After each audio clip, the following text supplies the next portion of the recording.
Gopi, what's the matter? ఎప్పుడు నవ్వుతూ నవ్వించే మీరు ఇలా డల్గా మొరోజుగా ఉండడం ఏం బాగలేదు. Let's be merry. Radha, be serious. ఇప్పుడు సమస్య వచ్చింది. I'm sorry. సాయంత్రం దాకా బాగానే ఉన్నారు, ఈలోగా ఏం సమస్య వచ్చింది? సాయంత్రం ఓ మిత్రుని కలుసుకున్నాను.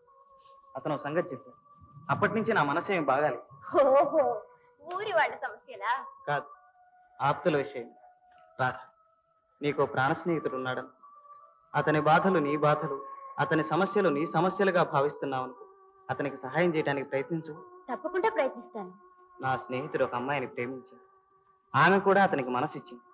ఇద్దరు దగ్గరకు వచ్చారు. అయితే ఇక సమస్య ఉంది, ఇద్దరు పెళ్లి చేసుకోవచ్చుగా? అది అంత సులభం కాదు.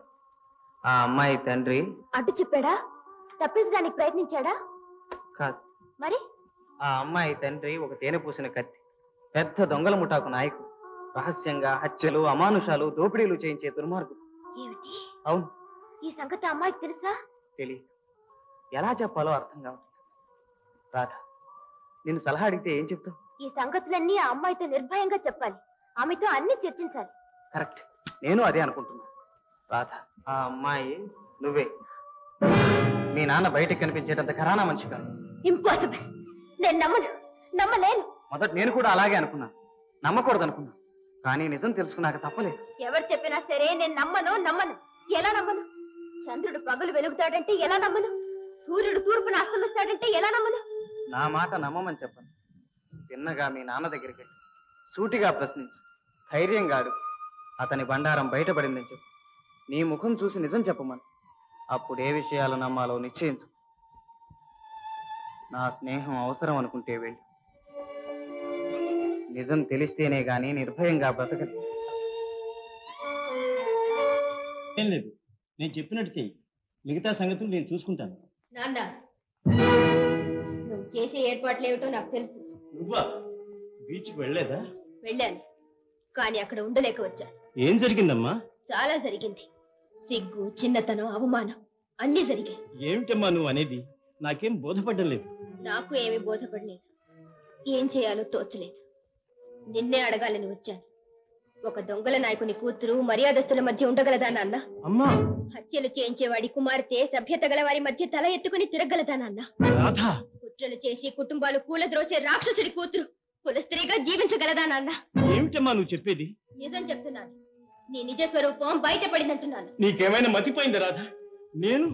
నేను దొంగల నాయకుడిని, హత్యలు చేయించేవాడిని. ఎవరు చెప్పారమ్మా నీకు? ఎవరు చెప్పినా నిజం నిజమే. ఇక మభ్యపెట్టి లాభం లేదు. నీవు పొరబడుతున్నావమ్మా. మన కుటుంబం ఎంత పరువైందో నీకు తెలుసు. సంఘంలో నేనంటే ఎంత గౌరవం నీవు కళ్ళారా చూసావు. నేను అటువంటి ఘోరాలు చేసేవాడిని ఎలా నమ్మగలిగావమ్మా? నమ్మలేదు, అయినా నమ్మక తప్పలేదు. చెప్పు నాన్న, నా ముఖం చూసి చెప్పు. నీకు ఆ పాపిష్టి జీవితానికి సంబంధం లేదని నా మీద ప్రమాణం చేసి చెప్పు. అమ్మా, ఏ సందేహిస్తావే? నిజంగా నువ్వే పాప ఎరకపోతే ప్రమాణం చేయవే? చెయ్యలేనమ్మా. ఏ బిడ్డ సుఖం కోసం నేను జీవిస్తున్నాను, ఏ బిడ్డ ఆనందం కోసం పూటకు 1000 కలలు కంటున్నాను, ఆ బిడ్డ తల మీద చెయ్యి పెట్టి నేను అబద్ధం చెప్పలేను. అయితే నేను విన్న విషయాలన్నీ నిజమేనన్నమాట. నిజమేనమ్మా. నేను పరమ పాపిష్టివాణ్ణి. అయినా కావాలని మనస్ఫూర్తిగా ఈ దారుణాలు చేయటం లేదమ్మా. విధి లేక చేస్తున్నా. మంచైనా చెడ్డైనా నా జీవితాన్ని నీ ఆనందం కోసం అంకితం చేశాను. నీకోసం జీవిస్తున్నానమ్మా. మర్యాదస్తుల్లాగా నీకోసం మంచి పనులు చేశాను. పాపాత్మునిలాగా నీకోసం పాపాలు చేశాను.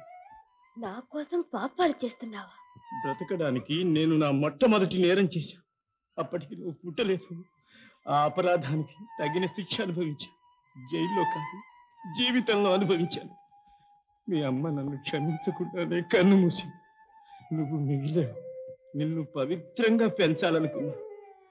పోలీసులకు చిక్కని నేరగాళ్ళని కొందరికి తెలుసు. వాళ్ళు నన్ను బెదిరించి నా చేత పెద్ద పెద్ద నేరాలు చేయించారు. ఆత్మరక్షణకు చేయక తప్పింది కాదు. అయితే నిజం గడ్డి లాంటిది.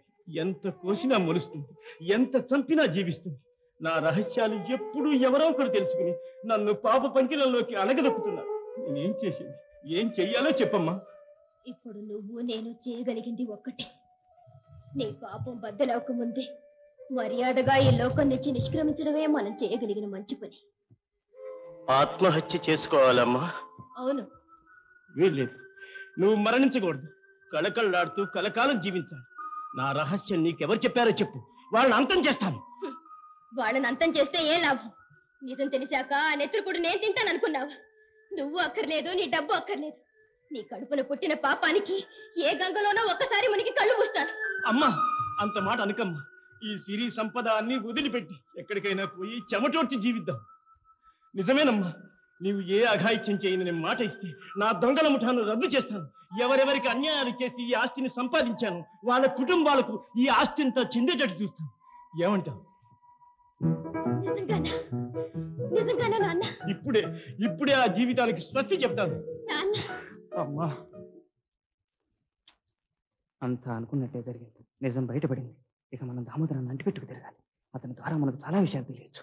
అవును గురు.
Room 420 please. ఇక మీరు రావచ్చు.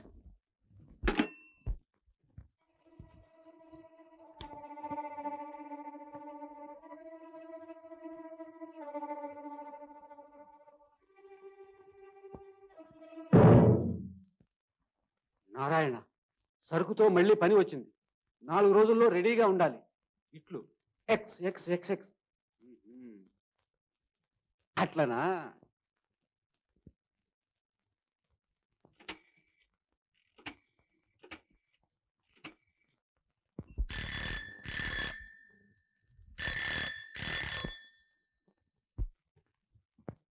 Hello hello hello hello